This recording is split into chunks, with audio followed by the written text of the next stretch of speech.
2022년 10월 5일 새벽 기도회를 시작하겠습니다. 사도신경으로 신앙을 고백하겠습니다.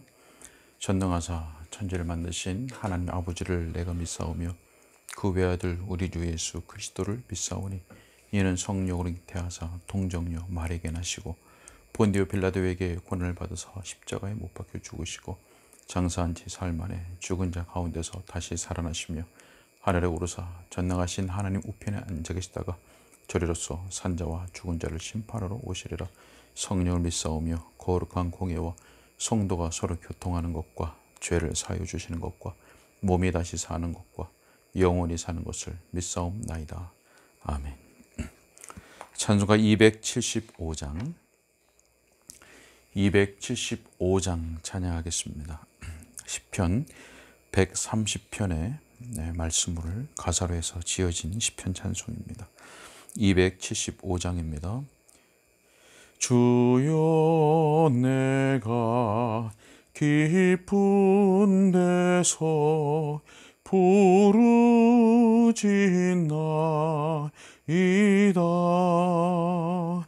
나의 간구 들으시며 귀 기울이시리이다. 주가 죄를 감찰하니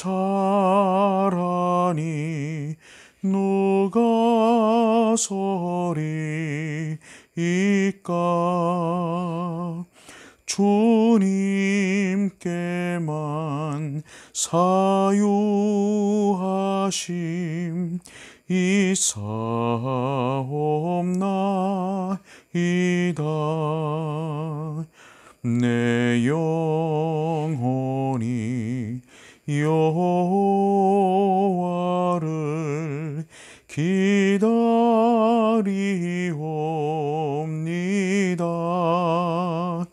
나의 소망 주 말씀에 있사옵나이다.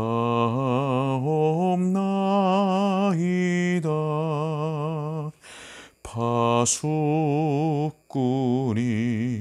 그 아침을 기다림보다도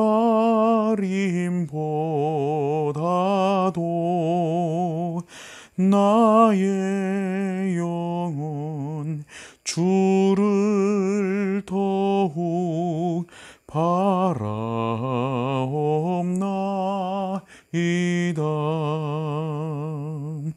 이스라엘 여호와를 곧 바랄지어다. 인자하심과 구속이 풍성하시도다.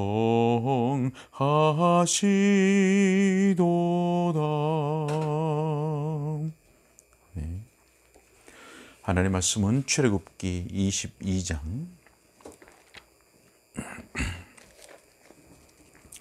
출애굽기 22장 16절부터 31절까지의 말씀입니다. 출애굽기 22장 16절부터 31절까지 말씀을 제가 봉독하겠습니다. 사람이 약혼하지 아니한 처녀를 꿰어 동침하였으면 납폐금을 주고 아내로 삼을 것이요, 만일 처녀의 아버지가 딸을 그에게 주기를 거절하면 그는 처녀에게 납폐금으로 돈을 낼지니라. 너는 무당을 살려두지 말라. 짐승과 행음하는 자는 반드시 죽일지니라. 여호와 외에 다른 신에게 제사를 드리는 자는 멸할지니라. 너는 이방 나그네를 압제하지 말며 그들을 학대하지 말라. 너희도 애굽 땅에서 나그네였음이라. 너는 과부나 고아를 해롭게 하지 말라. 내가 만일 그들을 해롭게 함으로 그들이 내게 부르짖으면 내가 반드시 그 부르짖음을 들으리라. 나의 노가 맹렬함으로 내가 칼로 너희를 죽이리니 너희의 아내는 과부가 되고 너희 자녀는 고아가 되리라. 내가 만일 너와 함께한 내 백성 중에서 가난한 자에게 돈을 꾸어주면 너는 그에게 채권자 같이 하지 말며 이자를 받지 말 것이며 내가 만일 이웃의 옷을 전당 잡거든 해가 지기 전에 그에게 돌려보내라. 그것이 유일한 옷이라. 그것이 그의 알몸을 가릴 옷인즉 그가 무엇을 입고 자겠느냐. 그가 내게 부르짖으면 내가 들으리니 나는 자비로운 자임이니라. 너는 재판장을 모독하지 말며 백성의 지도자를 저주하지 말지니라. 너는 내가 추수한 것과 내가 짜낸 집을 바치기를 더디하지 말지며 내 처음 난 아들들을 내게 줄지며 내 소와 양도 그와 같이 하되 이래 동안 어미와 함께 있게 하다가 여드레 만에 내게 줄지니라. 너희는 내게 거룩한 사람이 될지니 들에서 짐승에게 찢긴 동물의 고기를 먹지 말고 그것을 개에게 던질지니라. 아멘. 오늘 본문에는 몇 가지 하나님의 율법이 기록되어 있습니다. 처녀를 범한 자에게 관한 법, 그리고 사형에 해당하는 죄, 또 약자를 보호하기 위한 법, 그리고 여호와를 섬기는 법 등의 내용들이 있습니다. 바로 하나님의 백성들이 가져야 하고 지켜야 하는 율법이 기록되어 있는 것입니다. 자, 오늘 말씀을 통해서 우리는 하나님이 어떤 분이신지, 그리고 그의 언약 백성에게 하나님께서 요구하시는 의무가 무엇인지를 우리가 볼 수가 있습니다. 자, 먼저 16절과 17절의 말씀을 보면 처녀를 범한 자에 관한 법을 말씀하고 있습니다. 16절에 보니까 사람이 약혼하지 아니한 처녀를 꾀어 동침하였으면 이라고 말씀합니다. 여기서 꾀어라고 하는 말은 유혹하다, 또 속이다 라는 뜻입니다. 어떤 남자가 음욕으로 인해서 처녀에게 피해를 입힌 것입니다. 해를 끼친 겁니다. 자, 이때에는 그녀에게 입힌 그 상처와 또 불명예를 위해서 보상을 하도록 합니다. 상처를 입히고 불명예스럽게 한 것에 대한 보상을 하나님께서 하도록 하신 것입니다. 자, 여러분, 우리는 이 율법을 통해서 어떠한 한 계명을 떠올릴 수 있습니다. 어떤 계명입니까? 바로 간음하지 말라라고 하신 7번째 계명입니다. 여러분, 결혼은 하나님께서 제정하신 창조 규례입니다. 하나님은 모든 유의 성적인 관계를 바로 이 결혼 관계 안에서만 허용하셨습니다. 자, 결혼 밖에서의 모든 성적인 관계들은 다 죄인 것입니다. 그리고 이 죄는 하나님께서 제정하신 그 규례를, 법규를 또 정면으로 대적하고 대항하는 것이기 때문에 하나님 이 죄를 엄중하게 다루시는 겁니다. 신명기 22장의 말씀을 보면 하나님께서 간음의 문제를 다루시면서 당사자를 사형에 처하도록 하시는 중죄로 여기는 것을 볼 수 있습니다. 자, 그리고 그 가운데 이렇게 말씀하십니다. 이스라엘 중에 악을 제할지니라. 이스라엘 가운데, 하나님의 백성 가운데, 하나님의 언약 공동체 가운데 그런 악한 일을 없애도록 하신 것입니다. 여러분, 오늘 우리가 사는 이 시대는 어느 때보다도 음란하고 성욕을 불어일으키는 것들이 너무나 우리 주변에 많이 있는 그런 시대를 살아가고 있습니다. 성적 개념들이 많이 무너진 시대입니다. 자, 이러한 시대 속에서 하나님의 언약 백성들은 단지 결혼 밖에서 성적 행위를 하지 않은 것, 그것으로 신자의 의무를 다했다고 생각할 수 없습니다.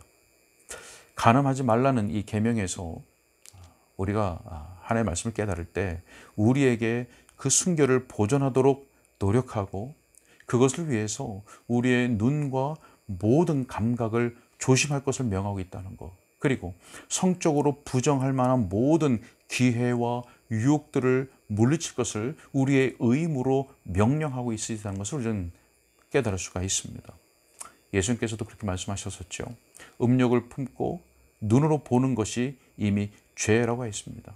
자, 우리는 이것을 기억하면서 욥기의 말씀과 같이 눈과 언약을 맺는 그런 경계함이 절실히 필요한 것입니다. 뿐만 아니라 우리는 나 자신이 그러한 유혹에 빠지지 않도록 경계해야 할 뿐만 아니라 다른 사람의 마음과 생각과 감정에 있어서 그가 순결을 보존할 수 있도록 노력해야 되는 겁니다. 자, 이것이 하나님의 백성에 합당한 모습인 것입니다. 자, 계속해서 우리가 오늘 말씀을 통해서 볼 수 있는 것은 사형에 해당하는 죄에 대한 말씀입니다. 몇 가지를 묶어서 말씀을 하고 있는 것을 우리가 볼 수 있습니다. 18절부터 20절까지의 말씀을 보면 무당, 그리고 짐승과 행음하는 자, 그리고 다른 신에게 제사를 드리는 자는 반드시 죽이라고 말씀합니다. 반드시 죽이라. 여러분, 짐승과 행음하는 일은 하나님의 창조 질서를 파괴하는 아주 가증한 죄인 것입니다. 또 여호와 외에, 하나님 외에 다른 신에게 제사를 드리는 것은 우상 숭배이기 때문에 하나님께서 엄히 경고하시는 것입니다. 자, 여러분, 그런데 특히 우리 무당에 대해서 한번 생각해 보려고 합니다. 여러분, 무당이 뭐 하는 사람입니까? 무당은 주술하는 사람입니다. 다시 말해서 무당은 사탄이 무엇인가를 해주기를 기대하는 사람입니다. 그래서 무당은 자신을 사탄의 손에 의탁하는, 맡기는 것입니다. 그게 무당입니다. 여러분, 그런데 그렇게 하는 것은 사탄이야말로 정말 이 세상의 신이다. 이 세상의 신이다. 사탄을 이 세상의 신으로 인정하는 것이 되는 겁니다. 그렇기 때문에 그러한 행위는 하나님께서 반드시 죽이라고 말씀하는 것입니다. 여러분, 이 율법 어떤 계명과 연관되어 있는 것 같습니까? 나 외에는 다른 신들을 네게 두지 말라라고 하신 첫 번째 계명입니다. 여러분, 이 첫 번째 계명에 대한 대요리 문답의 해설을 보면 금하시는 죄 가운데 이렇게 설명하는 것을 우리가 볼 수 있습니다. 마귀와 계약하고 의논하는 모든 것, 마귀의 제안에 귀를 기울이는 것, 이것을 금합니다. 마귀와 계약하고 의논하는 모든 것, 마귀의 제안에 귀를 기울이는 것, 바로 무당. 하나님께 의탁하지 아니하고 사탄에게 의탁하는 것, 주술하는 것, 무당. 여러분, 요즘 들어서 텔레비전 프로그램에 점을 치거나 사주팔자를 보는 장면이 너무나 많이 등장하는 것을 볼 수 있습니다. 어제 오늘의 문제만은 아니지만 최근에는 정말 많은 프로그램들에서 보이는 것 같습니다. 얘기를 전해 들어보면 지역 커뮤니티에서도 이 점 보는 것, 점쟁이, 점집 이런 것들에 대한 정보들을 많이 주고받는다는 얘기를 듣습니다. 여러분, 불안한 세상살이 속에서 무당, 주술, 점, 사주팔자 이런 것들을 우리 주변에서 너무나 흔하게 접할 수 있는 시대를 우리가 살아가지만 하나님의 백성은 절대 경계해야 하는 것들입니다. 왜 그렇습니까?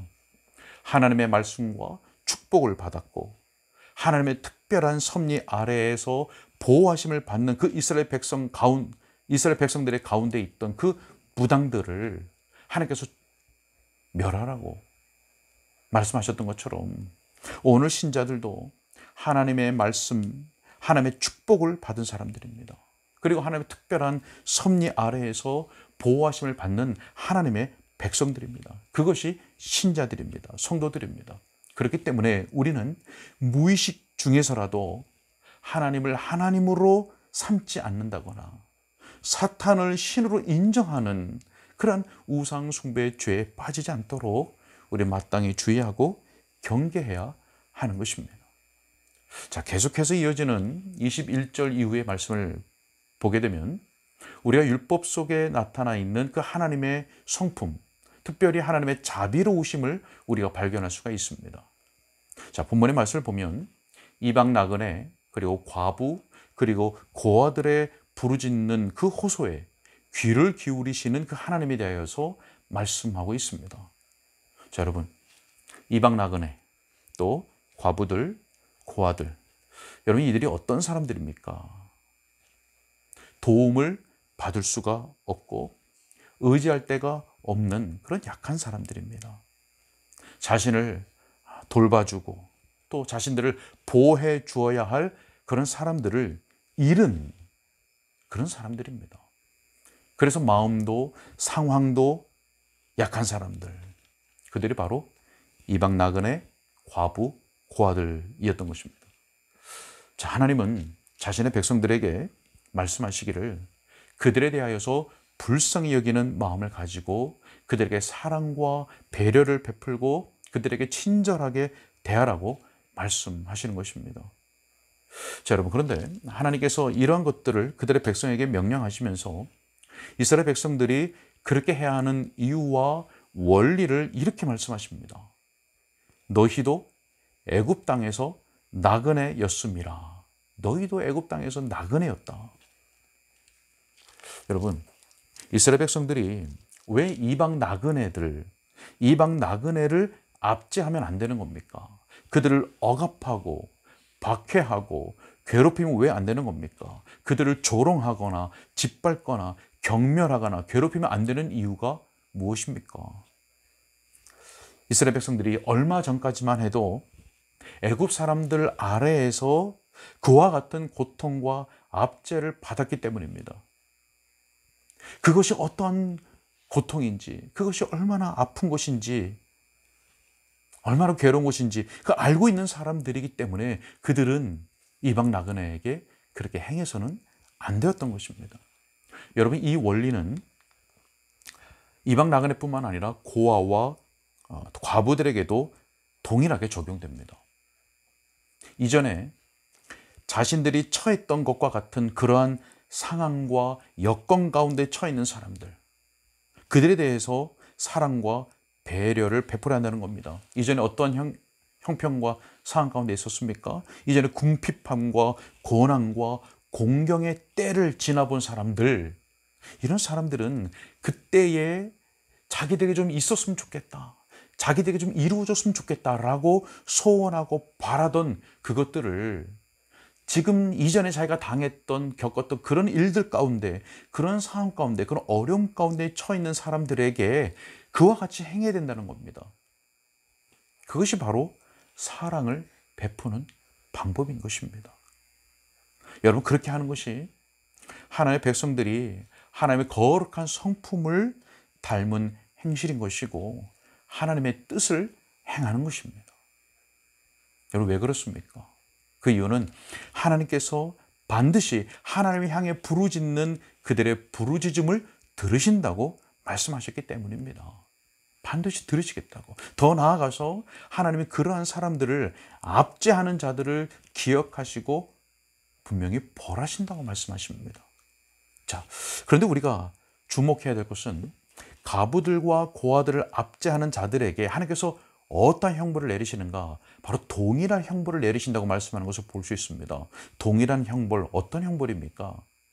바로 압제하는 자의 아내는 과부가 되게 하고 압제하는 자의 자녀들은 고아가 될 것이라고 하는 형벌입니다. 여러분들, 이런 경우에 대해서도 하나님께서 말씀하시는 것을 우리가 볼 수 있습니다. 가난한 자에게 돈을 빌려주고 채권자 같이 하지 말고 또 이자를 받지 말라라고 말씀하십니다. 그리고 이웃의 옷을 저당 잡았으면 해가 지기 전에 돌려주라고 말씀하십니다. 여러분, 무슨 말씀입니까? 가난해서 돈을 빌린 사람, 그 사람에게 돈을 빌려주고는 그것으로 이득을 취하려고 하지 말라는 말씀입니다. 또 가난한 사람이 덮는 이불로 사용하던 그 외투, 당시에 덮는 이불로 사용했던 그 외투를 담보로 잡아서는 안 된다는 겁니다. 혹 담보로 잡았다면 그가 잠자리에 들기까지 그 시간 전에 돌려주라고 하는 것입니다. 여러분, 왜 이렇게 말씀하는 겁니까? 하나님의 백성들의 삶의 원리, 무엇을 요구하시는 겁니까? 나쁜 상황을 더 나쁘게 만들지 않도록 하라는 것입니다. 어렵고 상처 입은 사람들에게 고통을 더하는 어떠한 일도 하지 말라는 것입니다. 나아가서 자비를 베풀라고 하는 말씀입니다. 여러분, 27절의 말씀을 보면 하나님께서 왜 이렇게 말씀하시는지를 우리들에게 가르쳐 주십니다. 다른 말로 표현해 보면 하나님이 어떤 분이시기에 이런 것을 명령하시는지를 알려주십니다. 무엇이라고 말씀합니까? 나는 자비로운 자임이라. 여러분 사랑을 베푸세요. 자비를 베푸세요. 어려운 자들을 불쌍히 여기세요. 긍휼 베푸세요. 도와주세요.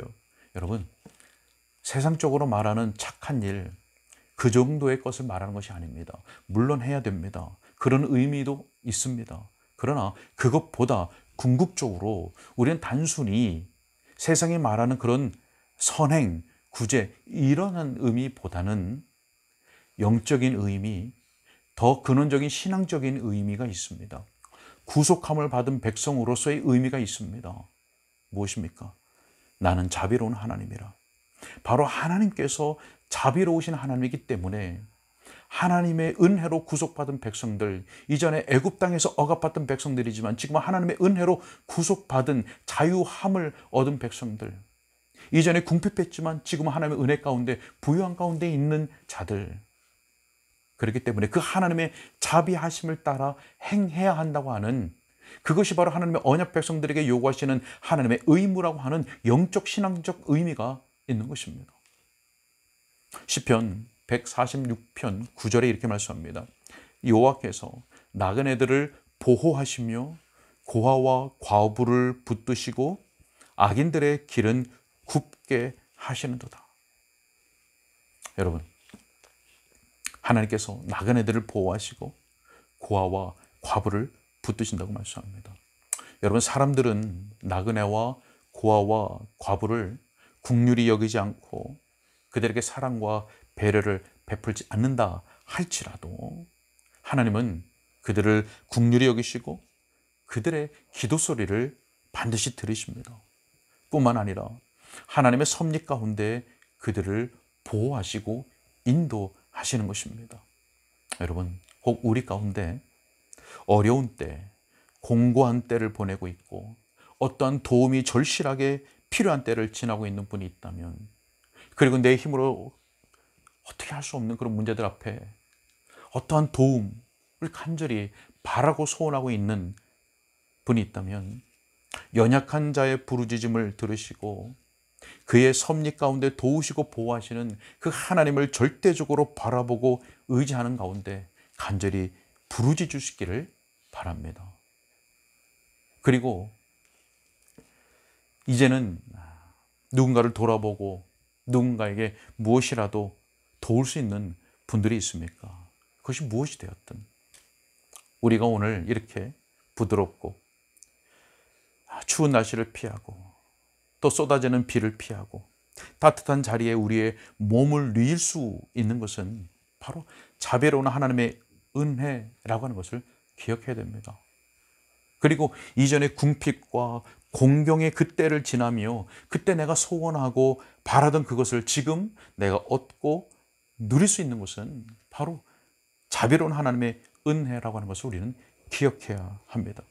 그래서 우리는 이스라엘이 애굽 땅에서 나그네였음을 기억하는 가운데 자비를 베풀어야 했듯 우리도 지금 궁핍과 공경의 때를 지나고 있는 자들을 알아주고 그들을 돌아보고 그들에게 사랑과 배려를 베풀어야 하는 것입니다.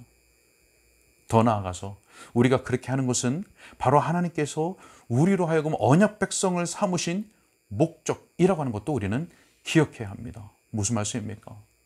하나님께서 우리의 그러한 행실을 통하여서 바로 하나님의 선하심과 의로우심과 자비하심과 인자하심을 이방 사람들에게 알리기를 원하신 것입니다. 베드로전서 2장 12절에 이렇게 말씀합니다. 너희가 이방인 중에서 행실을 선하게 가져 너희를 악행한다고 비방하는 자들로 하여금 너희 선한 일을 보고 오시는 날에 하나님께 영광을 돌리게 하려 함이라. 이방인 중에서 행실을 선하게 가져 그리고 맨 마지막에 하나님께 영광을 돌리게 하려 함이라. 사랑하는 우리 은가람 개혁교회 성도 여러분, 우리가 자비로우신 그 하나님의 성품을 담기 위해서 성령의 도우심을 구하고 성령 안에 거하며 또 우리의 자신을 돌아볼 뿐만 아니라 믿음의 형제들을 돌아보고 또 공경의 때를 지나고 있는 형제들에게 사랑과 배려를 베푸시는 자들이 되길 원합니다.